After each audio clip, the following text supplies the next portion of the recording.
Eric, thank you. And here at News 5, we're focused on the rebound and how Colorado will be bouncing back from this coronavirus pandemic. And one group that's really trying to make a comeback right now are local chiropractors. Since the beginning of the governor's stay-at-home order, some chiropractic services were considered non-essential, forcing clinics and offices to have to close. And one local doctor we spoke with says he has over 100 patients who have had to rely on medicine and opioids to just get through their pain. News 5's Renee Skinner has more.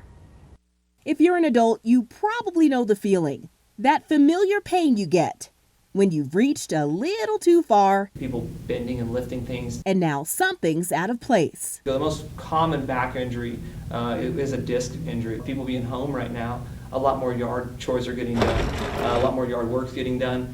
So those disc injuries tend to come back when you're bending forward and not paying attention to how you're using your lifting posture. That's just one end of the spectrum. For Dr. Seth Ryan's clients who have more serious injuries, Some saying, hey, I can't get out of bed. patient after patient 150 different text messages and emails and voicemails. saying since a trip to the chiropractor wasn't an option, pain reliever, the next best thing. I'm going to be forced to take an opioid or take a ton of ibuprofen. And with the type of practice we run, our patients are debilitated by that. Now that some non-essential businesses are planning to reopen soon, a backbreaking task, getting all of his patients who need adjustments in the door safely. And get people back to feeling better and healthy and do it in a safe manner. Always watching out for you, Southern Colorado. Renee Skinner, News 5.